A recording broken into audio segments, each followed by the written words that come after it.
চাচার কাছে মানুষের থাকা একজন কিনা সন্তান, আমি মুহাম্মদ সাল্লাল্লাহু আলাইহি ওয়াসাল্লামকে আমি বিবাহ করব বলেছি। ঠাট্টা বিদ্রুপ শুরু হয়ে গেছে। এই সকলের সাক্ষী থেকে যাও, আমি খাদিজা একটা একটা করে তোমাদের কাছে বলতে চাই। বলো তো দেখি, এই মক্কা নগরীরা, আমি যদি একটা একটা করি আমি প্রমাণ না করতে পারি যে মক্কা নগরীর ভিতরে যদি দেখা যায় আমি এমন কোন সন্তানের মতো দ্বিতীয় কোন সন্তান যদি তোমরা পাও, আমাকে যদি সন্ধান দিতে পারো, আমি কথা দিলাম খাদিজা আমি মুহাম্মদকে বিবাহ করব না।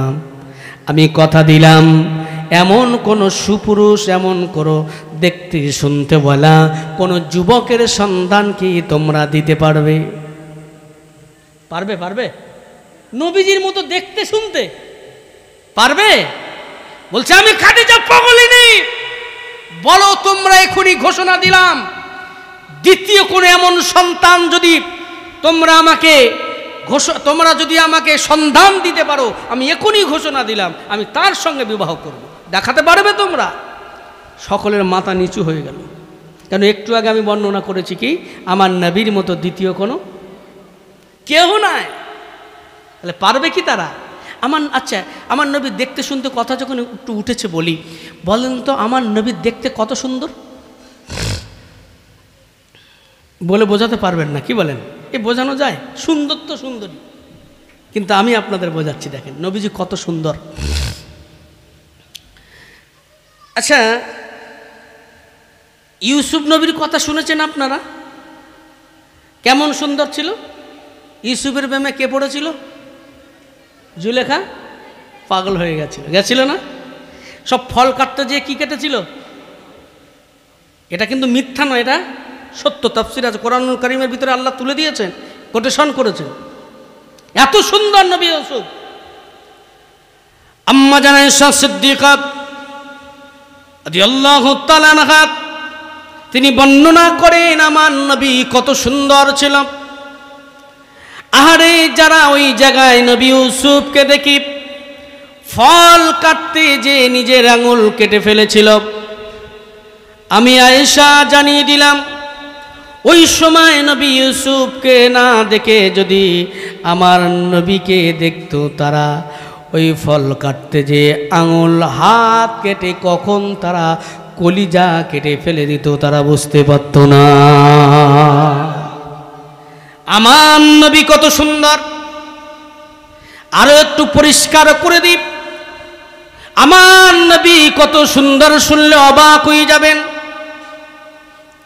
নবী ইউসুফ আলাইহিস সালাম এত সুন্দর আমরা শুনেছি। আল্লাহ রাব্বুল আলামিন প্রথমে 100 সুন্দর, প্রথমে ভাবেন কয়শো সুন্দর? তামাম পৃথিবী আমার নবী বাদে তামাম পৃথিবীতে যত সুন্দর আছে 100 ভাগ করলেন আল্লাহ। এই 100 ভাগের 50% সমস্ত পৃথিবীর সমস্ত মানুষকে আল্লাহ বন্টন করে দিলেন। তাহলে থাকে আর কই? আর 50 থাকে। 50 তামাম পৃথিবী মানুষের আল্লাহ বন্টন করে দিলেন সুন্দর। আর একা নবী ইউসুফ আলাইহিস সালামকে আল্লাহ তাআলা ওই 50 ভাগ আল্লাহ রাব্বুল আলামিন নবী ইউসুফ আলাইহিস সালামকে একা দিলেন। তাহলে 100-র ভিতরে আমার নবী কত ভাগ? এই 100-র ভিতরে আছে। তাহলে 50% চলে গেল কার কার কার? তামাম পৃথিবীর মানুষের 50%। আর নবী ইউসুফ আলাইহিস সালাম একাই 50%। সুবহানাল্লাহ বলেন। তাহলে আমার নবী ইউসুফ আলাইহিস সালাম কত সুন্দর ছিলেন। তাহলে আমার নবীকে আল্লাহ রাব্বুল আলামিন, আমার আপনার নবী দয়ার নবী রাহমাতাল লিল আলামিনকে কারোর সঙ্গে আল্লাহ জড়াই নাই, কোনো পার্সেন্টেন্সে রাখে নাই। ওই ভিতরে তামাম নবী রসুল সব ওই 100-র ভিতরে, কিন্তু আমার নবীকে একাই 100 করে দিলেন। নবী ইউসুফ আলাইহিসসালামের থেকে ডবল, মানে হলো 100 ভাগ সুন্দর নবী নিজে আমার আপনার নবীর, দেখতে শুনতে একাই 100। জোরে বলুন। তাহলে সেই নবীর মতো দ্বিতীয় কোনো সন্তান কি মক্কার কোনো নগরীতে পাওয়া যাবে নাকি? তবে আমেরিকায় সাদা সাদা মানুষ আছে, পাওয়া যাবে মনে হয়, তবে চীন দেশে পাওয়া যায়। যত সাদা যত সুন্দর হোক না কেন, না না না, আমার নবীর একটা পশমের সঙ্গে পৃথিবীর কোনো মানুষের কোনো মিল নাই। সকলে মাথা নিচু করে রইলেন। আম্মা জান খাদিজাতুল কুবরা রাদিয়াল্লাহু তাআলা আনহা বলেন, এ মক্কা নগরীরা, এ মক্কার কুফার কুরাইশেরা, বলো বলো, এই যে তোমরা এই মক্কা নগরীতে যত বংশ আছে, বলো তো দেখি বংশের দিক দিয়ে যদি দেখা হয় মুহাম্মাদের মতো এই যে কুরাইশ বংশ, এই কুরাইশ বংশের মতো দ্বিতীয় সম্মানীয় কোনো আর বংশ আছে নাকি? আছে নাকি? কুরাইশ বংশ হলো সব থেকে উঁচু বংশ, কুরাইশ বংশ। কারণ সম্মানীয় ব্যক্তি সম্মানীয় বংশেই খানায় কাবার চাবি তাদের কাছে থাকতো। তার মানে কি কম বড় কম সম্মানীয় মানুষ তারা? সকলের মাথা নিচু হয়ে গেল। তাই তো মুহাম্মদ সাল্লাল্লাহু আলাইহি ওয়াসাল্লামের বংশ দিক দিয়ে যদি দেখা হয়, সেটাও তো বংশটা কম বড় নয়। তাহলে বংশের দিক দিয়ে যদি বিচার করা হয়, আমার নবীর সঙ্গে কারোর যদি দেখতে শুনতে হয় তাও। বাইরে আমার, এবার আম্মা জান খাদিজাতুল কুবরা রাদিয়াল্লাহু তাআলা আনহা বললেন, এ মক্কা নগরীরা, বলো বলো বলো, এবার চরিত্র দিক দিয়ে বলো, বলেন তো আমার নবীর মতো চরিত্র কারোর হবে কি? কারোর হবে? ওই মক্কা নগরীর কুফার কুরাইশরাই তো নাম দিল আল আমিন। সুবহানাল্লাহ বলেন। কুফার কুরাইশরাই বলল নবীর চরিত্র দেখে, তারা বলল আল আমিন, সত্যবাদী, মুহাম্মাদের মতো দ্বিতীয় কোনো সন্তান আমাদের মক্কা নগরীতে নাই। তারাই সার্টিফিকেট দিল। তাহলে চরিত্রের দিক দিয়ে যদি দেখা হয়, সেখানেও তো আমার নবী তো কম নয়। আমি খাদিজা, আমি কি তাহলে ভুল করেছি? চুপচাপ, কোনো উত্তর নাই। এইবারে আম্মা জান খাদিজাতুল কুবরা রাদিয়াল্লাহু তাআলা আনহা বলেন, এ মক্কার কুফার কুরাইশরা,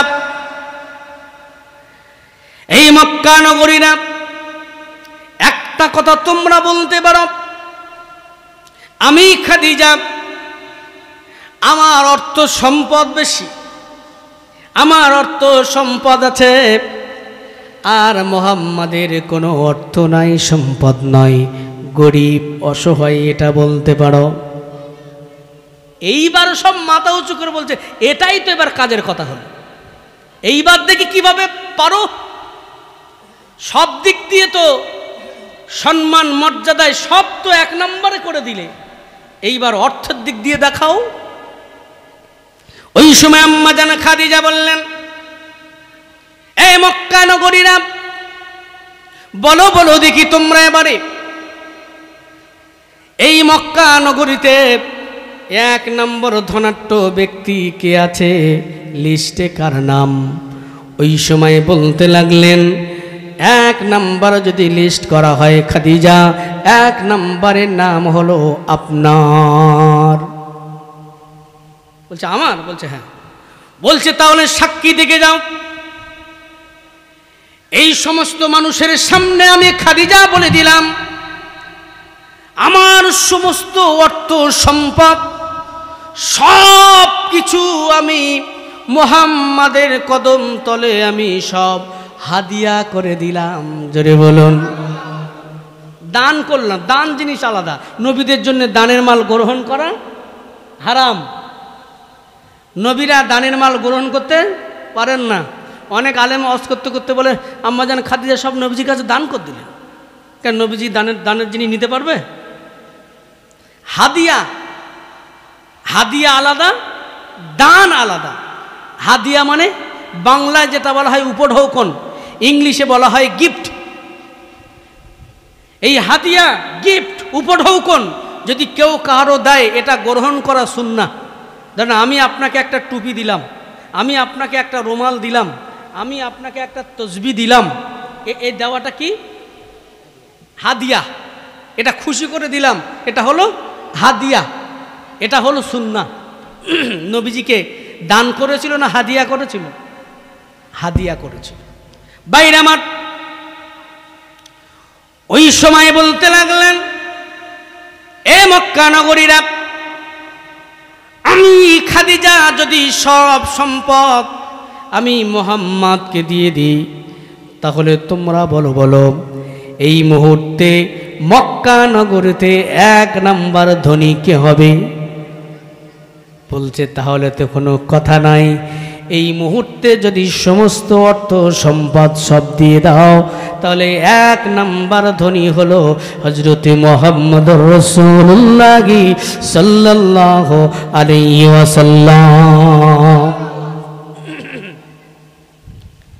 এবারে নবীজির সঙ্গে আম্মাজান খাদিজাতুল কুবরা রাদিয়াল্লাহু তাআলা আনহার সঙ্গে বিবাহ সম্পাদন হয়ে গেল। আলহামদুলিল্লাহ বলেন। চলতে লাগলো, কেন ঘড়ির সময়ের দিকে খেয়াল করছি তো। 40 বছর। এবার শুরু দেখেন, মেন ঘটনা শুরু কত বছর থেকে? 40 বছর বয়সে নবীজি কি পেলেন? নবুয়ত পেলেন। এই 40 বছর বয়সে যখন নবীজি নবুয়ত পেলেন, প্রথম এসে কত বড় ব্যক্তিত্ব দেখেন। প্রথমে এসে আম্মাজান খাদিজাতুল কুবরা রাদিয়াল্লাহু তাআলা আনহার কাছে বলছেন, এ খাদিজা, ও বিবি খাদিজা, বলছে আমি না নবী, আমি না রসুল। জোরে বলবেন না সুবহানাল্লাহ। কত বড় ব্যক্তিত্ব চিন্তা করেন। আপনি কত ভালো, আপনার ক্যারেক্টার সার্টিফিকেট যদি কেউ দিতে পারে, প্রথমে তার বাপ মা, বড় হলে বিয়ে করার পরে সার্টিফিকেট দিতে পারে তার ওয়াইফ, যে আপনি কত বড় পীর সাহেব, এই ঘটনা বলে দিতে পারে। কি কে পারে? আপনার স্ত্রী বলে দিতে পারে। আপনি যদি আপনার স্ত্রীর কাছে বলেন আমি পীর হয়েছি, আমার হাতে মুরিদ হও, স্ত্রী বলবে তুমি কত বড় পীর সাহেব আমি জানি, তুমি ফজরের নামাজ তো মক্কায় গিয়ে পড়ো নাকি? কথা বলেন ঠিক কি না? স্ত্রী জানে স্বামী ভালো না খারাপ, স্ত্রী একমাত্র ক্যারেক্টার সার্টিফিকেট দিতে পারে। ক্যারেক্টার সার্টিফিকেট তো আমরা প্রধান সাহেবের কাছ থেকে নিই, অঞ্চল থেকে নিই, ও তো মিছিমিছি, ও দিতে হয় তাই নেই। কিন্তু ক্যারেক্টার সার্টিফিকেট যদি নিতে হয়, নিজের স্ত্রী যদি থাকে, স্ত্রী দিতে পারে। কারণ আপনি সিগারেট বিড়ি যদি খান, এই বিড়ি সিগারেট কোন কোম্পানির সিগারেট, আপনি ফেলেক খান না গোল ফেলেক খান, চারমিনার খান নাকি আর কি আছে না, কত রকম সব সিগারেট আছে, লাল কালো সাদা কত রকম সব সিগারেট আছে। কোন কোম্পানির সিগারেট খান সেটাও আপনার স্ত্রী বলে দিতে পারবে। পারবে কি পারবে না? কেন ও মাল তো আপনার বালিশের নিচেই থাকে, ও না খেলে নাকি আর পায়খানা ক্লিয়ার হয় না। ছি ছি ছি ছি ছি ছি। বলে খেলে একটা খেলে ফুল ডাবের কাজ করে। আস্তাগফিরুল্লাহ। অনেকে বলে না বলে হুজুর আরাম এক জিনিস আর হারাম আর এক জিনিস, বোঝেন তো? আরাম আর হারাম। বলে বিড়ি না খেলে পায়খানা যদি না ক্লিয়ার হয় তাহলে আর কি হলো? পায়খানা সারাদিন পরে ক্লিয়ার হবে, তবে তো ওইটা টানলে তবে নাকি বার হয়। পৃথিবীর সব থেকে নোংরা খাবার থাকে তো ওই বিড়ি সিগারেট। পৃথিবীর কোনো খাবার বাথরুমে বসে খাওয়া যায়, টয়লেটে বসে খাওয়া যায়? কি খাওয়া যায়? কি খায়? বিড়ি সিগারেট। তাহলে কত নোংরা জিনিস, বুঝতে পারছেন? যাই বা হোক, যদি কেউ খেয়ে থাকেন আমি আজ থেকে বলবো, কারণ এগুলো আমরা তো আলেমরা তো কোনো রকমে আসে, একবার চুক্তি থাকে এত টাকা দিতে হবে, ওই টাকা নিয়ে একবার হুজুররা আমরা নিয়ে পকেটে করে বেরিয়ে চলে যাব। এইসব কথা বললে অনেকে যারা বিড়ি খায় রেগে যায়, বলে ওসব কথা বলা যাবে না, ভালো ভালো কথা বলবো, চলে যাব, ঘটনা বলবো, ওরা হাঁটি, আমি এখান থেকে চলে যাব, আমার পকেট মোটা হয়ে যাবে, আমার এসব কথা বলার দরকার নেই। তা আমার এরকম মাঝে মাঝে কিন্তু আমি আপনাদের একটু তিতো মার্কা তিতো লাগবে। বিশ্বাস করুন, আজ থেকে তওবা করতে হবে। কেউ আছেন এখান থেকে তওবা করতে পারবেন যে হুজুর আমি আজ থেকে তওবা করছি, বিড়ি সিগারেট আর খাবো না? বলে হুজুর আমার লজ্জা লাগবে, হাতটা তুলবো কিভাবে? বিশ্বাস করুন, আজকে যদি আপনি হাতটা তুলতে পারেন, আমি নিশ্চিত করে আমি আপনাকে বলে যাচ্ছি ইনশাআল্লাহ জীবনের মতো বিড়ি সিগারেট ছেড়ে যাবে। কারণ আপনি যখন খেতে যাবেন তখন মনে মনে হবে না, রে আমি তো মাহফিলে সবার সামনে আমি ওয়াদা করেছিলাম। কিন্তু বলে হুজুর না এই কথা বলবেন না, অনেক জায়গায় হুজুর এ কথা বলবেন না, যারা মনে মনে ছেড়ে দেওয়ার দেবে, ও জীবনে ছাড়বে না, ও জীবনে ছাড়বে না। হাত তুলতে হবে। কেউ আছে হিম্মত করতে পারবে যে হুজুর আমি আজ থেকে আর সিগারেট খাবো না, যত দামি সিগারেট ফেলে কোক আর গোল ফেলে কোক আমি আর জীবনে খাবো না? তাহলে বুঝবো আজকে মাহফিল দেওয়াটা সার্থক হচ্ছে। বিশ্বাস করুন, আপনার কাছে ফারিস্তা আসবে না। আপনি মসজিদে নামাজ পড়বেন, আপনি তো মিসওয়াক করলেন না, কোনো রকমের বাথরুম থেকে টেনে ওযু করে মসজিদে চলে গেছেন। বলেন নবীজি নিষেধ করেছেন না করেননি যে দুর্গন্ধ অবস্থা মসজিদে যাওয়ার আগে ওযুর সময় কি করবে? মিসওয়াক করবে। এটা হলো সুন্নাহ। নবীজি শেষ সময় আখেরি সময় আম্মা জান আয়েশা সিদ্দিকা রাদিয়াল্লাহু তাআলা আনহাকে বলেছিলেন, এ আয়েশা, এ হুমায়রা, লাল টুকটুকি হুমায়রা, আয়েশা তুমি আমাকে একটু মিসওয়াকটা দাও না। নবীজি গালে দিয়ে চিবাতে পারছেন না, এত দুর্বল হয়ে পড়েছে। ওই সময় আম্মা জান আয়েশা সিদ্দিকা রাদিয়াল্লাহু তাআলা আনহা মিসওয়াকটা নিয়ে চাবায়া চাবায়া চাবায়া নরম করে নবীজির মুখে দিয়ে নবীজি মিসওয়াক করছেন। সুবহানাল্লাহ বলেন। বিশ্বাস করুন, আজ থেকে মিসওয়াক করবেন, আজ থেকে বিড়ি খাওয়া ত্যাগ করে দেবেন। তাহলে পরে ভাববেন আমি নামাজের কথা পরে বলছি, কারণ শেষ সময় আখেরি সময় নবীজির একেবারে একদমই শেষ সময় আখেরি সময় নবীজির ওই সময় একটা কথা বলেছিল, আসসালাত, সালাত, নামাজ, নামাজ। নবীজির শেষ সময়ে আখেরি সময়ে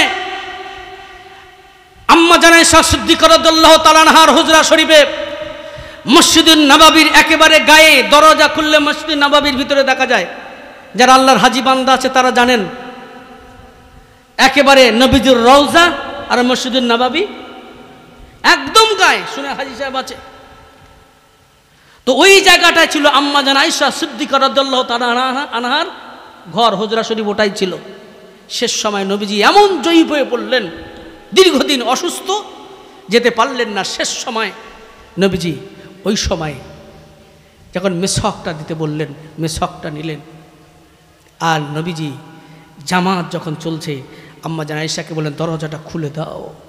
নবীজি দেখছে, দেখে আর ক্রন্দন করছে, চোখ দিয়ে টপ টপ করে পানি গড়িয়ে পড়ছে। ইয়া রাসূলুল্লাহ, হাবিবাল্লাহ হুজুর আপনি কাঁদছেন? বলছে এই আয়েশা, আমি অন্য কোনো কারণে কাঁদি নাই, আমি দেখছি আমি মুহাম্মদুর রাসূলুল্লাহ সাল্লাল্লাহু আলাইহি সাল্লাম আমি চলে যাব, বিদায় নেব, বিদায় নিয়ে চলে যাব, কিন্তু আমি দেখতে পাচ্ছি আমার উম্মাতের জামাতবদ্ধ অবস্থায়, আজকে যেমন মদিনা মসজিদ নববী শরীফে জামাতবদ্ধ অবস্থায় জামাত করে তারা নামাজ পড়ছে, যারা অদূর ভবিষ্যতে আমার উম্মতি তারাও এইভাবে নামাজ পড়বে, এটা ভেবে আমি রসুল আমি আনন্দে খুশিতে বাগে ভাগ হয়ে যাচ্ছি। জোরে বলুন, কত স্বপ্ন ছিল আমাদের নিয়ে, কত তিনি ভেবেছিলেন আমাদেরকে নিয়ে। আজ মসজিদে নামাজ হচ্ছে, জামাতের সঙ্গে আমরা নামাজ পড়ছি। বলেন তো কজনা আমরা মন থেকে নামাজটা পড়তে পারছি? আমরা নামাজে চলে যাচ্ছি, নামাজে যাওয়ার পরে আমাদের নামাজে মন বসে না, আমাদের নামাজে মন বসে না। বলবেন হুজুর নবী দিবসে এসেছেন, আপনি নবীজির জীবনী বলে চলে যান। বিশ্বাস করুন, সারা রাত বললে নবীজির সিরাত শেষ হবে না, নবীজির জীবনী শেষ হবে না। কিন্তু এইটুকু জেনে রাখুন, আজকের আপনাদের জানিয়ে দিতে চায়, আজকে থেকে যদি এখানে একটা নামাজি না হয়, আজ থেকে যদি এখান থেকে হারাম খাওয়া না সারতে পারেন, তাহলে এই রকম মাহফিল দেওয়ার কোনো লাভ নাই, কোনো লাভ নাই। সারা রাত এখানে বসে থাকা হবে, কষ্ট করা হবে, আর এখানে লাস্টে তাবারুকের যদি ব্যবস্থা থাকে সেটা আপনাদের পেটে পড়বে, এটাই লাভ। আছে তাবারুক? আলহামদুলিল্লাহ। আমি চাইছি শুধু সাথে সাথে আমি চাই 5 জনকে, মিনিমাম 5 জনকে যারা নামাজ পড়েন না, নবীজির শেষ ইচ্ছা যদি আপনি পূরণ করতে পারেন, 5 জন মাত্র নামাজি দেখতে চায়, যারা নামাজ 5 ওয়াক্ত পড়তে পারেন না, হয়তো জুমার নামাজটা পড়তে পারেন, জুমার নামাজটা পড়তে পারেন, আর 6 দিন নামাজ পড়তে পারেন না, আজ থেকে নিয়ত করতে পারবেন যে যদি আমি আজ থেকে 5 ওয়াক্ত নামাজ আমি জামাতের সঙ্গে আদায় করবে ইনশাল্লাহ, 5 ওয়াক্ত নামাজ পড়ার চেষ্টা করবে ইনশাল্লাহ। কই হাত কই না, যারা নামাজ পড়েন তারা না, যারা নামাজ পড়েন তারা না, যারা 5 ওয়াক্ত পড়েন তারা না, যারা 5 ওয়াক্ত পড়তে পারেন না। আপনি পড়বেন? এক, আলহামদুলিল্লাহ। আর 4 জন চাই ইনশাল্লাহ, আর 4 জন। 5 জন চেয়েছি কেন? কত ওয়াক্ত নামাজ ফরজ বাবু? 5 ওয়াক্ত, 50 থেকে 5। সেটা আমি যদি সময় পাই, আসলে সময় তো 12টা পর্যন্ত আমি বলবো, কারণ আমার 11টা পর্যন্ত কিন্তু সময় ছিল, অনেক দূর যেতে হবে বাগনানে, তো ওই জন্য করে আমি একটুখানি বলার চেষ্টা করছি। আর 4 জন যদি হয় তাহলে আমি একটা কথা আপনাদেরকে বলবো। আর 4 জন আছে কেউ বাবু? 4 জন আছে? 2 নম্বরে একজন হাত তুলতে পারবে, হুজুর আমি 5 ওয়াক্ত নামাজটা পড়ব। আপনি পড়বেন? কি নাম? হ্যাঁ, শরীফুল ভাই। আহা, বিশ্বাস করুন আমি মুসাফির হালাতে আছি। এই 5 জনের জন্য খাস করে দোয়া চাই আল্লাহ রাব্বুল আলামিন এই 5 জনকে যেন পূর্ণ হেদায়েত দান করে, কিয়ামতের দিন যেদিন কেহ কারো হবে না, ওই কিয়ামতের দিন যেদিন নামাজীদেরকে আলাদা করা হবে, বেনামাজীদেরকে আলাদা করা হবে, আল্লাহ রাব্বুল আলামিন যেন ওই নামাজীদের কাতারে এই 5 ভাইকে আল্লাহ দাঁড় করিয়ে দেন। জোরে বলেন আমিন, আরো জোরে আল্লাহুম্মা আমিন। তাহলে 3 নম্বরে একজন নামাজি কেউ হবে, যদি আমি 5 ওয়াক্ত আজকে থেকে নামাজ পড়ব। নিয়ত করার দায়িত্ব আমাদের, কবুল করার দায়িত্ব কার? আপনি আপনার নিয়তটা যদি খাঁটি থাকে, বিশ্বাস করুন আজকে আপনি শোয়ার সময় নিয়ত করবেন, আল্লাহ আমি ফজরের নামাজটা পড়তে চাই, আপনি আমার দ্বারায় ফজরের নামাজটা আপনি আমার দ্বারায় পড়িয়ে নেবেন। আপনি শুধু এইটুকু খালেস নিয়েতে বলে আপনি ঘুমিয়ে পড়েন, দেখবেন ফজরের সময় কোনো অ্যালার্ম লাগবে না, আপনি দেখবেন ইনশাআল্লাহ আপনার ঘুমটা ভেঙে যাবে। যদি বলুন না ইনশাআল্লাহ। নিয়ত যদি ইন্নামাল আমালু বিন্নিয়াত, যদি নিয়ত যদি আপনার খাঁটি থাকে, বিশ্বাস করুন ওটা আমার আল্লাহ কবুল করে নেবেন। তাই নিয়ত করার দায়িত্ব আমাদের, আর কবুল করার দায়িত্ব হলো আল্লাহর। তাহলে 3 নম্বরে আছে কেউ খাঁটি নিয়ত, হুজুর আমি 5 ওয়াক্ত নামাজ পড়ার নিয়ত করছি। 3 নম্বরে আমি 5 জন চাইছি। তারপরে হলো এই 3 নম্বরে আমি মুসাফির হালাতে আছে, দোয়া করব। বিশ্বাস করুন আপনার রুজির অভাব হবে না ইনশাআল্লাহ। আপনি নামাজ পড়বেন, আপনি দুনিয়ার পিছনে ছুটবেন না, দুনিয়া আপনার পিছনে ছুটবে। আপনি যদি অর্থের পিছনে ছোটেন আপনি অর্থ পাবেন না, কিন্তু আপনি যদি আল্লাহর রাস্তায় থাকেন তাহলে দেখবেন অর্থ আপনার পিছনে ছুটবে, দুনিয়া আপনার পিছনে ছুটবে। 3 নম্বরে একজন নামাজি। আমি 5 জন, এতগুলো মানুষের ভিতরে বাবু 5 জন আমি পারবো না, হবে না ইনশাআল্লাহ। এর জোরে বলেন না ইনশাআল্লাহ। তাহলে সবাইকে নামাজি নাকি ওই জন্যে? হ্যাঁ হ্যাঁ হ্যাঁ, যারা নামাজ পড়েন না তাদের বলছি, যারা নামাজ পড়েন না। আর 3 জন, বিশ্বাস করুন আমি আপনাদের ছোট ভাই বলে যাচ্ছি, আমি আপনাদের সন্তানের মতো আব্দুল্লাহ মারুফ, আমি আপনাদের কাছে করজোড়ে নিবেদন করছি, বিশ্বাস করুন আজ থেকে নামাজটা পড়ুন, দেখবেন আপনার মনের প্রশান্তি আসবে, আপনার মনে একটা শান্তি আসবে, পৃথিবীতে বাঁচাটা আপনার সার্থক হবে, পৃথিবীতে থাকাটা আপনার সার্থক হবে। আপনি বলুন যখন নামাজ হয় আপনি মসজিদের ধার দিয়ে যান, আপনার মনটা ভালো লাগে না খারাপ লাগে? আপনি নামাজ না পড়ে চলে যাবেন, ভালো লাগে না খারাপ লাগে? খারাপ লাগে না? সবাই নামাজ পড়ছে, আপনি দাঁড়িয়ে চা খাচ্ছেন, আপনার মনটা ভালো না খারাপ? আপনার চোর চোর মনে হয় না? কিন্তু আপনি যদি নামাজটা পড়ে বার হন দেখবেন আপনার মনটা উৎফুল্ল হয়ে যায়। এই মনটা খুশি করে দেয় কে? জোরে বলুন। এর স্বাদ আলাদা। রবের প্রেমে মজেছে যারা, আর বুঝেছে তারা, যারা এই রবের প্রেমে মজেনি তারা এটা বুঝবে না। তাই আমি চাইছি আজকে থেকে নিয়ত করে নেন, আজ ফজর থেকে নামাজ পড়ার নিয়ত করে নেন, ইনশাল্লাহ দেখবেন মনে হবে পৃথিবীতে আমার আশাটা সার্থক। আপনি যেখানে যাবেন সম্মান পাবেন, যেখানে যাবেন আপনাকে মানুষ দেখে সালাম দেবে, যেখানে যাবে আপনি সম্মান পাবেন। দুনিয়াতে তো পাবেন, আখেরাতে কিয়ামতের দিন, মুসিবতের দিন আমার নবী, দয়ার নবী রহমাতাল লিল আলামিন নবীজি উম্মাতনিকে চিনবেন, কিভাবে চিনবেন জানেন? অজুর পানি যে জায়গাগুলো লেগে থাকবে ওই জায়গাগুলো নূর চমকাতে থাকবে, আলো চমকাতে থাকবে। নামাজি ব্যক্তি হতে হবে, তা না হলে উম্মাত হিসাবে চেনা যাবে না। ওই কিয়ামতের মহাময়দানে আমার আপনার নবী, দয়ার নবী রাহমাতাল লিল আলামিন ওই সময় চিনে চিনে চিনে চিনে ওদের জন্য সুপারিশ শাফাআত করবে। জোরে বলুন। তাহলে সুপারিশ থেকে বঞ্চিত হয়ে যাব, সুপারিশ পাওয়া যাবে না, আপনার হাত মুখ দিয়ে নূর চমকাবে না, আপনার আলো হবে না। অজুর পানি যেখানে লাগবে সেই জায়গাটার আলো চমকাতে থাকবে, নূর চমকাতে থাকবে। সুবহানাল্লাহ বলবেন না? আর একটু জোরে হয় না? 3 নম্বরে হবে না। আমি তো 1 লাখ 2 লাখ টাকা চাইনি, 1 বিঘে জমি লিখে দিতে বলিনি। আমি নিয়তটা করতে বলছি। বিশ্বাস করুন, নিয়ত করে দেখেন। মনে মনে করে শয়তান তো ধোকা দিচ্ছে ওখানে বসে।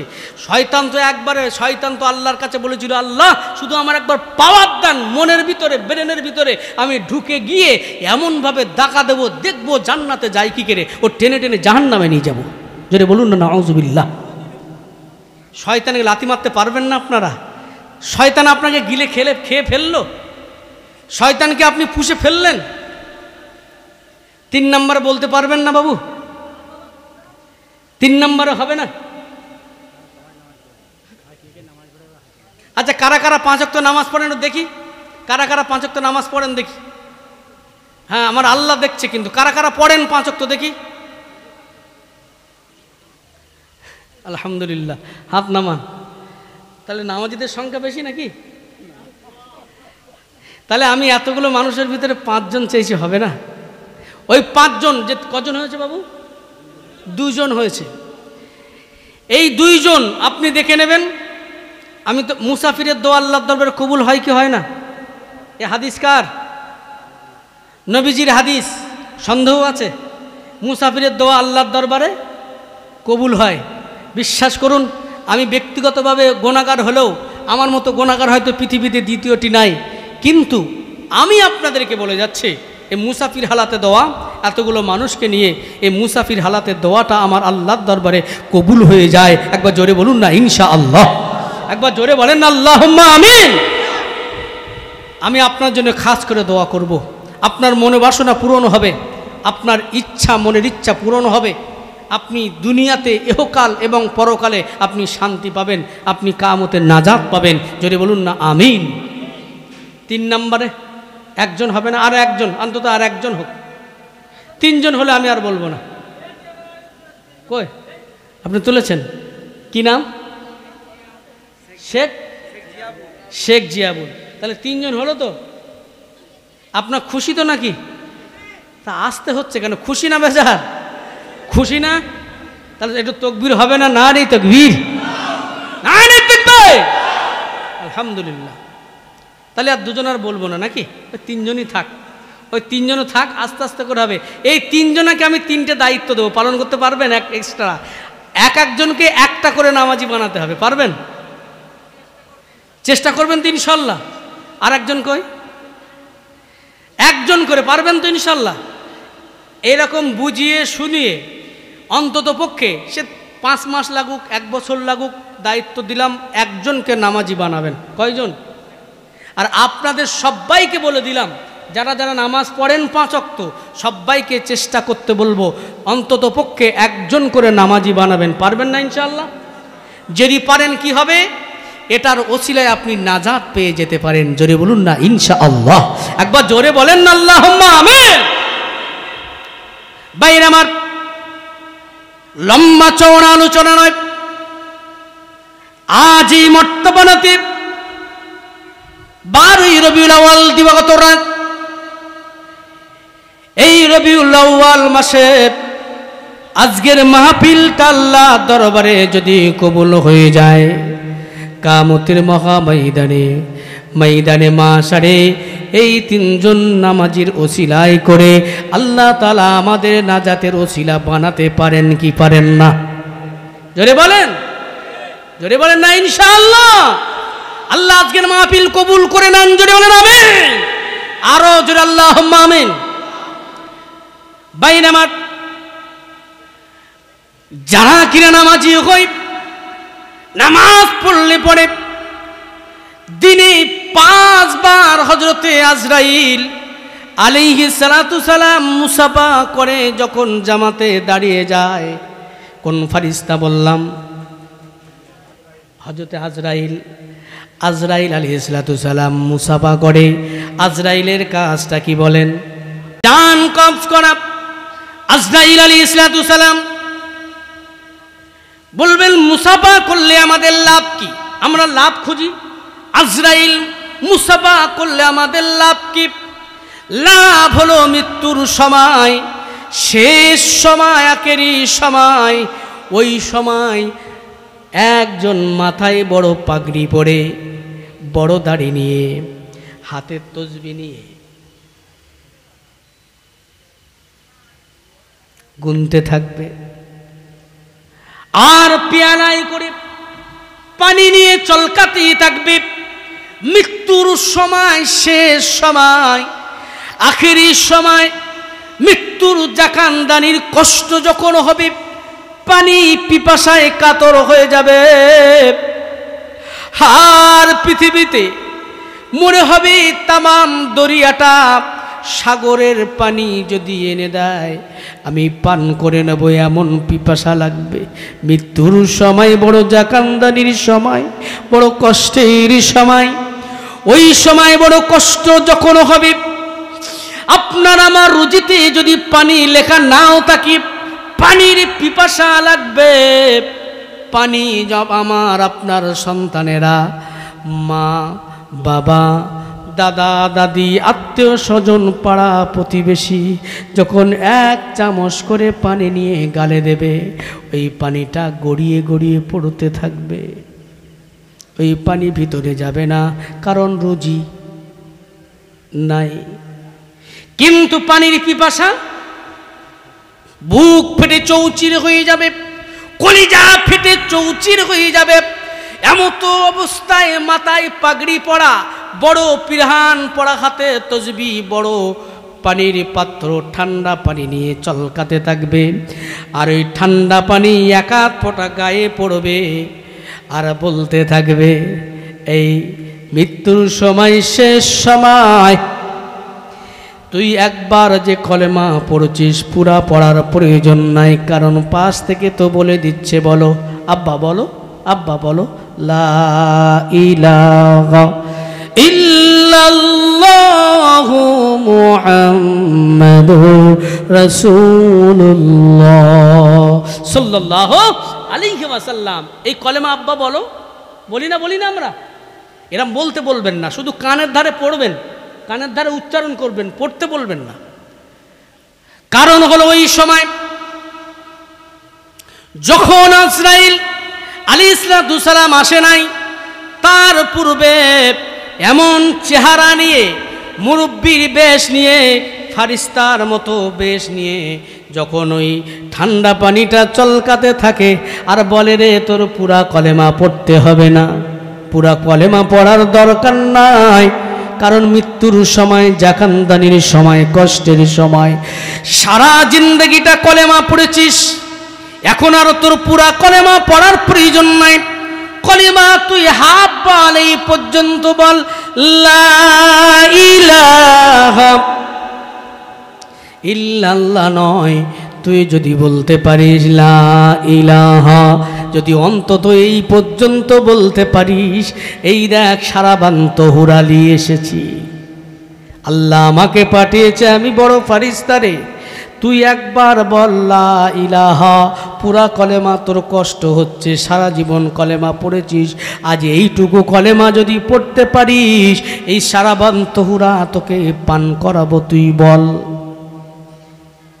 ভাইরা আমার, ঈমানওয়ালা বান্দা বান্দি যদি হয়, ঈমানদার বান্দা বান্দি যদি হয়, নামাজি ব্যক্তি যদি হয়, আজরাইল আলাইহিস সালাম ওই সময়, শেষ সময়, আখেরি সময়, মৃত্যুর সময় এসে হাজির হয়ে যায়। মৃত্যুর সময় যখন এসে হাজির হয়ে যায়, আর দেখে ওই মাথায় পাগড়ি পরা, হাতে তসবিহ নেওয়া, মুখে বড় দাড়ি, আর বারে বারে বলে লা ইলাহা, মানে কি জানেন? লা মানে না, ইলাহা মানে কোনো প্রভু নাই। ইলাহা মানে কোনো প্রভু, কোনো স্রষ্টা, কোনো মালিক। লা মানে নাই, কোনো প্রভু নাই, মালিক নাই। যদি কেউ বলে ঈমান থাকবে নাকি? ওই মাথায় বড় পাগড়ি পরা, জুব্বা পরা, ঠান্ডা পানি নিয়ে চলকানো, এটা শয়তান। কে? ইবলিস, আজাজিল, শয়তান। মৃত্যুর সময়, শেষ সময়, ওই সময় আজরাইল আলাইহিস সালাম এসে দেখে যে আজাজিল শয়তান ধোঁকা দিচ্ছে। চিনতে পেরেছে এ তো নামাজি, দিনে কয়বার মুসাফা করেছে? বলেন বলেন। কারণ বলেছি আজরাইল কতবার দিনে মুসাফা করে? 5 বার। যদি কোনো মানুষের সঙ্গে দেখা হয় চিনতে পারে কি পারে না? তাহলে আজরাইল আলাইহিস সালাম চিনতে পেরে যাবে এ তো নামাজি, ঈমানওয়ালা। ওই সময় এসে পিছনে ইবলিস শয়তানের পিছনে লাথি মেরে দূরে সরিয়ে ফেলে দেবে আর বলবে ওই মৃত্যু ব্যক্তির শেষ সময়, আখিরি সময়। আজরাইল এবার নিজে তালকিন করতে থাকবে, বলবে রে বল।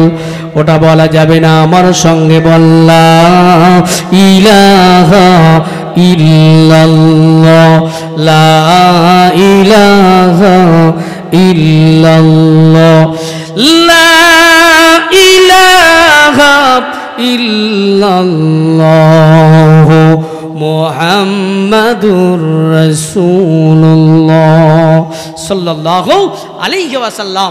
আজরাইল আলাইহিস সালাম অতক্ষণ পর্যন্ত মৃত্যু দেবেন না, অত সময় জান কবজ করবেন না, যত সময় না সে পুরো কলেমাটা পড়বে। জোরে বলুন। তাহলে নামাজি হলে ঈমানের কলেমার তালকিন দেবে কে? আজরাইল। আর তা না হলে ওই মাথায় বড় পাগড়ি দেখে, তসবিহ হাতে বড় জুব্বা থেকে, ঠান্ডা পানি দেখে বলবে তাই তো আল্লাহ বিশাল খুশি হয়েছে আমার উপর, এই তো সারাবান তহুরা পাঠিয়েছে। এই সারাবান তহুরা ভেবে আর বলবে হ্যাঁ তাহলে আমি বলে দিলাম লা ইলাহা, মানে নেই কোনো মাবুদ, নেই কোনো স্রষ্টা। বলে দিল। শয়তান গায়ে ওটা পেশাব, শয়তানের ঠান্ডা এটা চলকাচ্ছিল কি? পেশাব গায়ে ফেলে দিয়ে বলবে যাও আমার কাজ হাসিল হয়ে গেছে, বলে চলে যাবে। আজরাইল আসবে, জাম কবজ করবে। বলেন ঈমান নিয়ে যেতে পারলো না, ঈমানটা শেষ হয়ে গেল। তাহলে আপনারা ঈমান নিয়ে যেতে চান না ঈমানটা রেখে যেতে চান? ঈমান তার নামাজ না পড়লেই তো বলে দিলাম। নামাজ না পড়লে কার ধোকায় পড়বে? কার ধোকায়? কি খাবে? শয়তানের। আর যদি ঈমানওয়ালা হয়, নামাজ যদি নামাজি হয়, কে তালকিন করাবে? যে জান কবজ করবে সে তত সময় জান নেবেন না যত সময় ঈমানের কলেমা না পড়বো আমরা। এর থেকে অফার কি নেবেন? অফার যদি বলি নামাজের বিশ্বাস করেন, সারা রাত পার হয়ে যাবে। আমি তো নামাজের কেন যেখানে যাই এটা আমার টার্গেট থাকে নামাজি বানানোর। আলহামদুলিল্লাহ অন্য অন্য ধর্ম থেকে এসেছে, তারা ওয়াজ শুনে আজকে তারা ইসলামের কলেমা পড়ে নিয়েছে। কিন্তু আমরা মুসলমান, আমরা আজকে নামাজি হতে পারলাম না। কিন্তু নামাজি আর বেনামাজির পার্থক্য কি জানেন? একজন ঈমানওয়ালা মুসলমান আর একজন অন্য ধর্মের মানুষ, পার্থক্য হলো নামাজ। মুসলমান আর অন্য ধর্মের সঙ্গে সাদৃশ্য কি? নামাজ। তারা নামাজ পড়ে না, আমরা নামাজ পড়ি। তাহলে এই পার্থক্য যদি না থাকলে তাহলে সব তো সমান হয়ে গেলাম। তাহলে পার্থক্য নাই। আমি এত সুন্দর গুছিয়ে বললাম, শেষবারের মতো বলবো, আর তা না হলে আমি আর আওয়াজ করবো না, দোয়া করে দেবো। কেন চিল্লে আমার কোনো লাভ নেই। আর 2 জন কি হবে? 3 জন হয়েছে, আর 2 জন হবে ইনশাল্লাহ। ঈমানটা নিয়ে যেতে পারবেন এইরকম দেখি। যন্ততই আজরাইল আলাইহিস সালাম আমার ঈমানের কলেমা পড়াবে, আমি ঈমানের কলেমা পড়ে আমার মৃত্যু নসিব হবে ইনশাল্লাহ। না জোর করে না, জোর করে না, এরা মন থেকে বলবে। যে মন থেকে বলবে, না হলে না হবে। আমার তো বলা, হেদায়েতের মালিককে আবু তালিব সব থেকে বেশি ভালোবাসতো। আমি বলেছিলাম শুরুতেই, সেই আবু তালিব ঈমানের কলেমা এনেছিল। হেদায়েতের মালিক আল্লাহ। আপনি আমি বললে হবে না। এই 3 জনের নসিবে ছিল হেদায়েত, তাই 3 জন নিয়ত করেছেন। দেখি আর 2 জন হয় কিনা, নসিব ভালো না কালো একবার টেস্ট করে দেখেন। যদি আপনার নসিব ভালো হয় তবে আপনি বলতে পারবেন। দেখেন আর দুইজন বলতে পারেন কি? দেখেন আর মাত্র দুইজন বললে আমি দোয়া করব, আপনি পড়বেন। কি নাম ভাইজান? শেখ আব্দুর রশিদ। চারজন, আলহামদুলিল্লাহ। এ তকবীর দেন, নারে তাকবীর, নারে তাকবীর। এই এটা কি পাড়া? মৌবেশিয়া, পশ্চিম পাড়া মৌবেশিয়া মহান মিলাদুন্নবী জলসা, বিশ্বনবী দিবস, নারে তাকবীর। আর একজন শেষ ভালো যার সব ভালো তার। আর একজন ইনশাআল্লাহ শেষ ভালো যার সব ভালো তার। এই চারজনকে আমি ডাকবো, একটু মুসাফা করব। বিশ্বাস করেন আজকে আমরা সকলে তওবা করব তো। এই চারজন হয়েছে, আর একজন যদি পাঁচজন হয়ে যায়, আজকের এদের সব থেকে মর্তবা মর্যাদা মজলিসের ভিতরে এদের। সুবহানাল্লাহ বলবেন না? তাই এই চারজনের সঙ্গে আমি মুসাফা করব। এই চারজনের উঠে চলে আসুন দেখি একটু স্টেজে, যেভাবে আছেন কোনো অসুবিধা নেই, চলে আসুন। সম্মান মর্যাদা আজকে অনেক বেশি এদের। ইনশাআল্লাহ এই চারজন দেখে নেবেন, আমি বলে যাচ্ছি আপনাদের কাছে দেখে নেবেন ইনশাআল্লাহ। হেদায়েতের মালিক আমার আল্লাহ, তবে আগাতে হবে, নিয়ত করতে হবে। নিয়ত করার দায়িত্ব আমাদের, কবুল করার দায়িত্ব কার? আর একজন লাস্ট, আর একজন, পাঁচজন হয়ে যাবে। শেষ ভালো যার সব ভালো তার। বিশ্বাস করেন সারা রাত যদি সুন্দর করে আমি শুধু নবীজির জীবনী বলি, কোন হাদিস থেকে বায়ান করি, কোনো লাভ হবে না। এই চারজন হয়েছে, এটাই লাভ। আর একজন আর একজন হবে না ইনশাআল্লাহ। এই মৌবেশিয়া পশ্চিম পাড়া, এই মৌবেশিয়া এতগুলো মানুষের ভিতরে আর একজন হবে না নামাজি? হুজুর আমি 5 ওয়াক্ত নামাজ পড়ব। না না, জোর করে বলাবেন না, জোর করে বললে হবে না। চারজন আর একজন হবে, আমি মুসাফা করব। বিশ্বাস করেন আমি অন্তর থেকে বলে যাচ্ছি। আপনি পড়বেন? আমার সোনার চাঁদ ভাই আসেন, যুবক, আমার যুবক একটু আসেন, আমি মুসাফা করব। না জোর করে না, এটা জোর করে না, জোর করে হবে না। আলহামদুলিল্লাহ এই পাঁচজনকে আমি একটু মুসাফা করবো। আসেন। কি নাম? শেখ আব্দুর রশিদ। দাঁড়ান, ওখানে দাঁড়ান, আসেন। কি নাম? শরীফুল। আলহামদুলিল্লাহ। আপনি? রহমত মন্ডল। আলহামদুলিল্লাহ। আপনি? শেখ জিয়াবুর রহমান। আলহামদুলিল্লাহ। 1 2 3 4 চারজন হলো। হ্যাঁ, এই যুবক, আল্লাহ রসুল সব থেকে যুবকদের পছন্দ করতেন। কি নাম? হাফিজুল ইসলাম। আলহামদুলিল্লাহ। এই পাঁচজনের জন্য দোয়া করা যাবে? একটু দোয়া করবেন আপনারা, মন থেকে দোয়া করবেন। এদের ভালো হোক আপনারা চান? চান না? আজকে নিয়ত করেছে আমার আল্লাহ স্বয়ং ভালো চাইবে, তো আমরা তো দূরের কথা। কথা বলেন ঠিক কিনা? আর নবী দোয়া করবে, ফারিস্তারা এদের জন্য দোয়া করবে। সুবহানাল্লাহ বলেন। তাহলে আমরা একটু দোয়া করতে পারবো না? আলহামদুলিল্লাহ। যান বসেন, আমি দোয়া করব সকলের জন্য। আসুন মদিনাতুল মুনওয়ারায় নবী পাকের দরবারে সালামের তহফা নজরানা একটু পাঠাবো। অসুবিধা হবে কি আপনাদের? কারণ এখান থেকে আমরা সালাম পাঠাবো। আর আজকে অনেক কথা বলার ইচ্ছা ছিল, আমি ওই জন্যে জি না, আমি বলি আমার ইচ্ছা ছিল অনেক সময় বলা। জি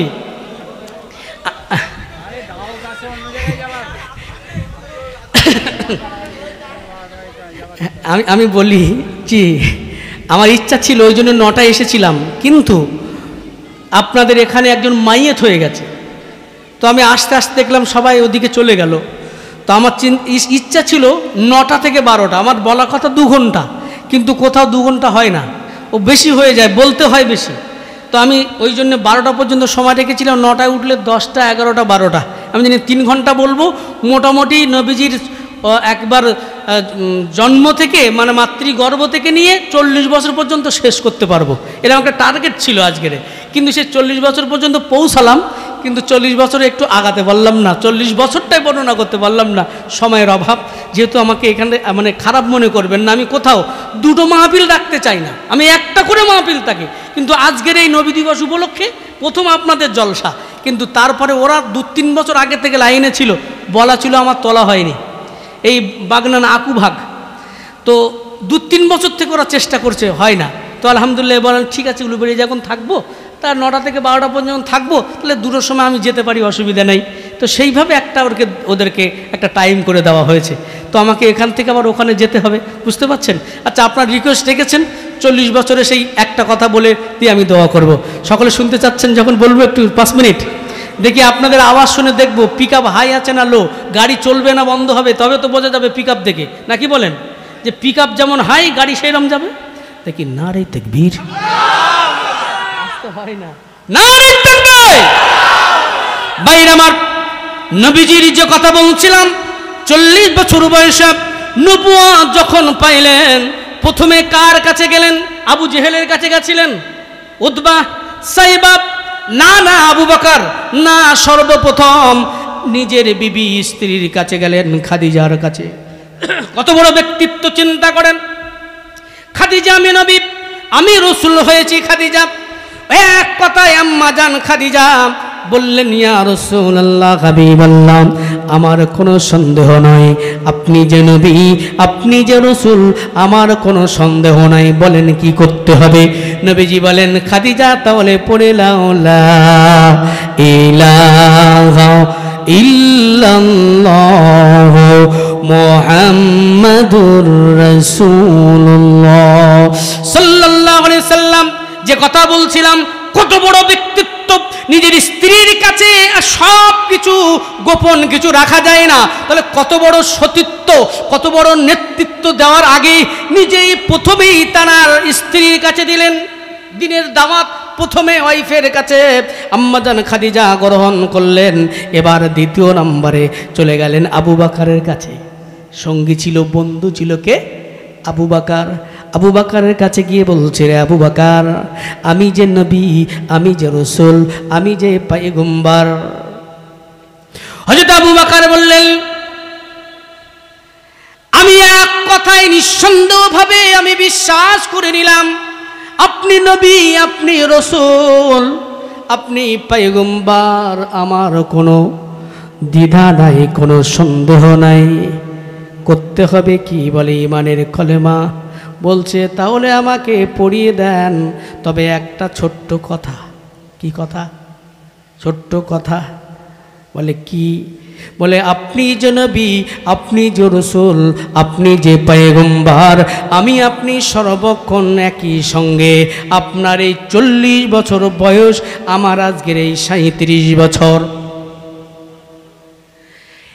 এই 37টা বছরের ভিতরে, আপনার 40টা বছরের ভিতরে একটা দিনের জন্য আমি আবু বকর, আমার কাছে আপনি জানালেন না আপনি নবী, আপনি রাসূল, আপনি জানতেন? বলে হ্যাঁ। বলে, আপনি আমাকে জানালেন না আপনি যে নবী, আপনি যে রাসূল, পয়গম্বর হবেন। আমি আবু বকর যে আপনার বন্ধু, আপনি তো একবারও আমাকে কোনোদিনও বলেন নাই। বন্ধু বন্ধু একটু কষ্ট থাকে না? থাকে না?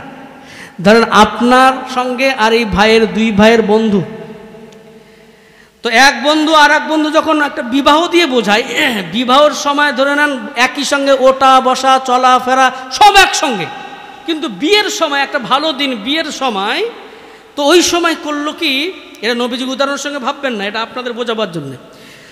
তো বিয়ে নিজে নিজে করে নিল, করে নিয়ে এসে বন্ধু একই সঙ্গে ওঠা বসা করে, বিয়ে টিয়ে করে এনে বন্ধুর সঙ্গে, পাশেই গ্রামের ভিতরে বাড়ি, বন্ধুর বাড়ি গেছে, বন্ধুরে আমি না বিয়ে করেছি। বন্ধু বিশাল খুশি হবে তো, হ্যাঁ? আচ্ছা, সত্যিকারের খুশি হবে না, না রাগে খুশি হবে না, না মানে অভিমানে খুশি হবে না? অভিমান, যে একই সঙ্গে ওঠা বসা করি, সব কিছু একসঙ্গে, আর বিয়েটা তুই একা একা করে নিলে একটু জানালি না, এত পাতের ভয় তোর? বলবে না? বলবে না?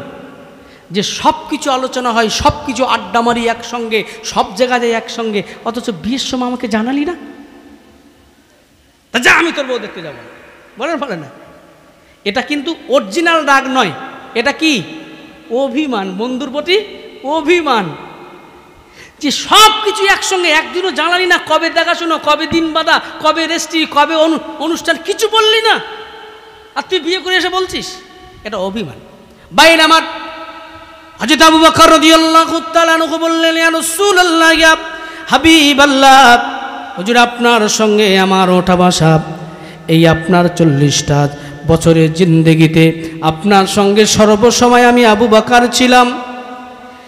একটা দিন আপনি আমাকে জানালেন না আপনি যে নবী, আপনি যে রাসূল, আপনি যে পয়গম্বর। নবীজি বলছেন, আবু বকর শুনে রেখে দাও, রে আবু বকর, আমি তোমাকে বলি নাই বটে, মনে করো তো সেই তোমার 16 বছরের কথা। সুবহানাল্লাহ বলেন।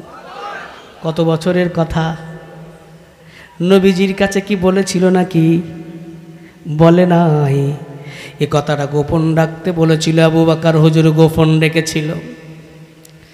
এ আবু বকর, সেই 16 বছর বয়সে তুমি সিরিয়ায় গিয়েছিলে, সেখানে যাওয়ার পরে পাদ্রীর সঙ্গে দেখা হয়েছিল না? বলে হ্যাঁ। বলে আমি বলি নাই বটে, কিন্তু আবু বকর রে, ওই 16 বছর তোমার বয়সে ওই পাদ্রী কি আমার নবুয়তের কথা বলে দেয় নাই? এই কথা শুনবার পরে আবু বকর হুজুর দৌড়ে আসলেন, নবীজিকে জড়াইয়া ধরে কপালে চুমা দিলেন। নবীজির কপালে চুমা দিলেন হযরত আবু বকর রাদিয়াল্লাহু তাআলা আনহু। সমস্ত সাহাবীদের সর্বপ্রথম নবীজির কপালে চুমা দিয়ে বললেন, ইয়া রাসূলুল্লাহ, ইয়া হাবিবাল্লাহ, হুজুর আপনাকে আমি কোনো তো সন্দেহ করি নাই, তবে এটাও আমি সাক্ষ্য দিই যে কোনো আরো 100 কোনো সন্দেহ নাই। ইয়া রাসূলুল্লাহ, হাবিবাল্লাহ, ওই পাদ্রীর সঙ্গে 16 বছরের ঘটনা ওই পাদ্রী আর আমি আবু বকর ছাড়া কেউ জানতো না। ইয়া রাসূলুল্লাহ, ইয়া হাবিবাল্লাহ, হুজুর আমি মনে করেছিলাম আপনার সঙ্গে বলবো, কিন্তু কি জানি আমিও ভুলে গেছিলাম। ইশারা কার? ভুলে গেছিলাম ইয়া রাসূলুল্লাহ। কিন্তু ওই দিন যে পাদ্রী আমাকে বলেছিল, ইয়া রাসূলুল্লাহ, হাবিবাল্লাহ, পৃথিবীর কোনো মানুষের কাছে বলতে আমি পারিও নাই, বলতে পারি নাই, মনেও ছিল না ইয়া রাসূলুল্লাহ, তবে আপনি যদি নবী না হতেন, আপনি আমাকে জিজ্ঞাসা করলেন, আবু বকর তোমার কি সন্দেহ হয়? ইয়া রাসূলুল্লাহ, হাবিবাল্লাহ, হুজুর এবার আপনি বলুন। ওই ঘটনা আমি আর পাদ্রী ছাড়া তো কেউ জানে না, আমার আল্লাহ জানেন, আর তো কেউ জানে না। ইয়া রাসূলুল্লাহ, আপনি জানলেন কিভাবে?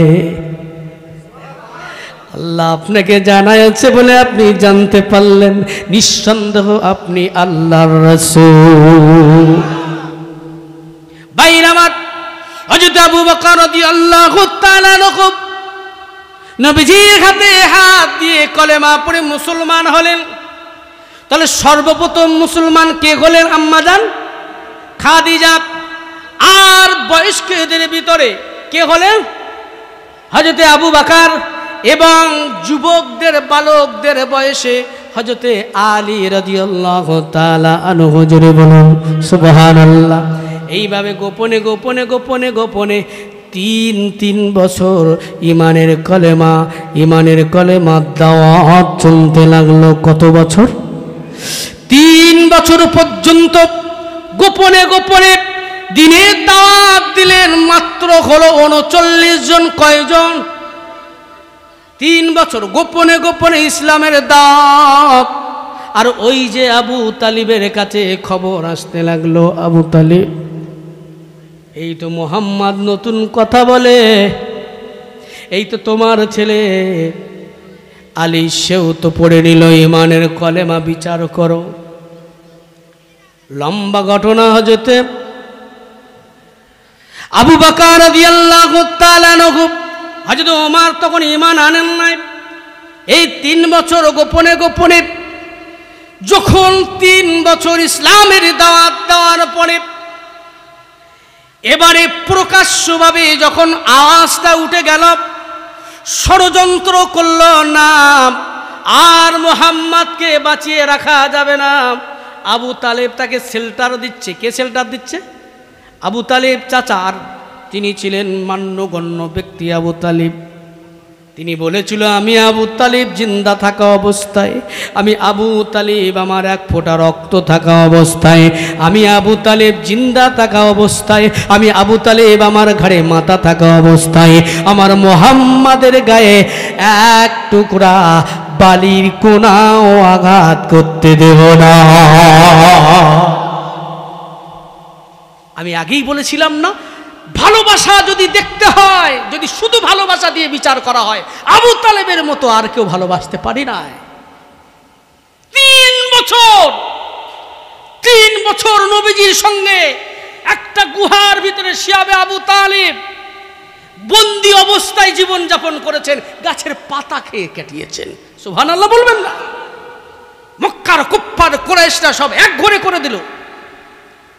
কেউ নবীজির সঙ্গে, আবু তালিবের সঙ্গে, নবীর বংশের সঙ্গে কারোর সঙ্গে চলতে পারবে না। কোনো লেনা দেনা চলবে না, কোনো খাদ্য দেওয়া চলবে না, পানি দেওয়া চলবে না, সব বন্ধ। তিনটা বছর গাছের পাতা খেয়ে বেঁচেছিল তারা।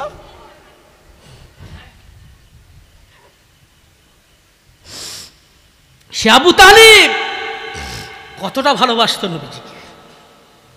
আমি আবু তালিব জিন্দা থাকা অবস্থায় না, এক ফোঁটা রক্ত থাকা অবস্থা পর্যন্ত, আমাদের মাথা থাকা অবস্থা পর্যন্ত আমার ভাতিজা মুহাম্মাদের গায়ে হাত লাগাতে দেব না। জোরে বলুন। বাইরে আমার, আমি এখানে বোঝাতে চাইছি আবু তালিব ভালোবাসত। এই ভালোবাসার নাম কিন্তু ঈমান নয়। আমি আপনি নবীর নাম শুনলে কেঁদে ফেলি, এই ভালোবাসার নাম শুনতেই শুধু ঈমান নয়। ভালোবাসা হলো প্রকৃত উম্মত, প্রকৃত ভালোবাসা। শুধু ভালোবাসলে হবে না, মেনে নিতে হবে। মেনে নেওয়ার নাম হলো ঈমান। নবীজি বলেছে নামাজ পড়তে হবে, তো নামাজ পড়তে হবে। আল্লাহ বলেছে নামাজ পড়তে হবে, তো পড়তে হবে, কোনো কথা চলবে না। যাই বা হোক, এই 3 বছর গোপনে গোপনে ইসলাম প্রচার করতে করতে 39 বছর, এই আপনার 3টা বছর 39 জন হলো। তখন সবাই করলো কি, এই সবাই 39 জন হওয়ার পরে মক্কার কুফফার কুরাইশরা, আবু জেহেল, উতবা, সাইবা, আবু লাহাব সবাই একটা জায়গায় মাশওয়ারা করলেন, একটা বিচার বসালেন। বলছে, কে আছো মুহাম্মাদের মাথা কাটতে পারবে? কে আছো মাথা কাটে এনে দিতে পারবে? তার এই ধনাঢ্য, তার মক্কা নগরীর তার এই ধন সম্পদ তাকে দেওয়া হবে। হয়তো ওমর দাঁড়ালেন। কে দাঁড়ালেন? ওমর, খলিফা ওমর। বাঘ যে ওমর রাস্তা দিয়ে চলতো, ভয়ে শয়তান 40 দিন পর্যন্ত সেই রাস্তায় যেত না। সুবহানাল্লাহ বলেন। সে ওমর বলছে, আমি যাব মুহাম্মাদের মাথা কাটবো। আপনারা জানেন ঘটনা চক্রে নবীজির কাছে আসলেন, তরবারি ফেলে দিলেন, ইমানের কলেমা পড়ে মুসলমান হয়ে গেলেন। জোরে বলুন। তাহলে হয়ে গেল কতজন? 40 জন। ওমর বলেছিল প্রথম কথা, ইয়া রাসূলুল্লাহ, হাবিবাল্লাহ, হুজুর ইসলাম সত্য না মিথ্যা? আবু বকর হুজুর রেগে গেলেন, এই ওমর, তুমি মুসলমান হয়ে তুমি ইমানে কলেমা পড়েই এই কথা বলছো, ইসলাম সত্য না মিথ্যা? তুমি কলেমা পড়লে কেন? নবীজি ধমক দিলেন, আবু বকর চুপ করো, ওমরকে কথা বলতে দাও। যে তোমার যখন আসছেন তরবারি হাতে নিয়ে, নবীজি মিসকি মিসকি হাসছেন, আর সবাই ভয় পাচ্ছে, এই তো ওমর তরবারি নিয়ে আসছে, কালকে বৈঠক হলো নবীজিকে মাথা কাটবে। নবীজি মিসকি মিসকি হাসছে, কারণ নবীজি রাতে দোয়া চেয়েছেন, আল্লাহ হয় ওমরকে না আবু জেহেলকে, হায় ওমরকে না আবু জেহেলকে, দুজনের একজনকে আল্লাহ আপনি ইসলামের ছায়াতলায় এনে দেন, তা না হলে আমি প্রকাশ্যে ইসলামটা প্রচার করতে সহজ হয়ে যাবে আমার জন্যে। আল্লাহ দোয়া করেছেন, নবীর দোয়া মিস হয়? তার সামনে যখন আসছে ভাববে না যে মুসলিম হতে আসছে, ইমানের কলেমা পড়তে আসছে। ওমর আসছে, নবীজি মিসকি মিসকি হাসছে যে আমার রাতের দোয়ার ফসল। জোরে বলুন। ওমর আসলেন, তরবারি ফেলে দিলেন, হাতে হাত দিলেন, তওবা করলেন, মুসলমান হয়ে 40 জন হয়ে গেলেন। জোরে বলুন। সে ওমর বলছে, ইয়া রাসূলুল্লাহ, ইসলাম সত্য না মিথ্যা? নবীজি বলছে, অবভিয়াসলি, অবশ্যই সত্য। বলছে, তাই যদি হয় তাহলে ইসলাম ধর্ম সত্য যদি হবে, গোপনে গোপনে ইসলাম প্রচার হবে কেন? চলুন প্রকাশ্যে চলুন, খানায় কাবার চত্বরে চলুন, আমি ওমর সামনে আছি, চলুন। কার বাপের বেটা কত দুধ খেয়েছে দেখা যাবে, মায়ের দুধ খেয়েছে দেখা যাবে, বাপের বেটা হয়েছে দেখা যাবে, আমি ওমর আমার সামনে আসবে। ইসলামের তরবারি, আমি এই তরবারি তুলে নিলাম, যে তরবারি আপনাকে মার্ডার করার জন্যে আমি এসেছিলাম, এই তরবারি দিয়ে তার দ্বিখণ্ডিত করে দেবো। জোরে বলুন। আর গোপনে নয়, ইসলামটা প্রচার হবে প্রকাশ্যে। খানায় কাবার চত্বরে চলে গেলেন। বিশাল লম্বা ঘটনা, এখানে আবার আধ ঘন্টা 1 ঘন্টা চলে যাবে। সত্যি আমার সময়ের দিকে খেয়াল, 12:30 বেজে গেল। একটু সালাম কিয়াম হবে, দোয়া হবে, বুঝতে পারছেন? আল্লাহ চাইলে আবার হবে, কোনো অসুবিধা নেই। তো আপনাদের মনে হয় কয়েক মাস পূর্বে এখানে এসেছিলাম না, 2-3 মাস আগে মনে হয়, হ্যাঁ ফেব্রুয়ারি মাসে। যাই হোক 5-7 মাস 8 মাস হয়েছে এসেছিলাম, আবার এখানে এসেছি, আল্লাহ আনিয়েছেন এসেছি। আপনার সকলে খুশি তো নাকি? খুশি না? কিসের জন্যে, কার জন্যে খুশি? আল্লাহর জন্যে।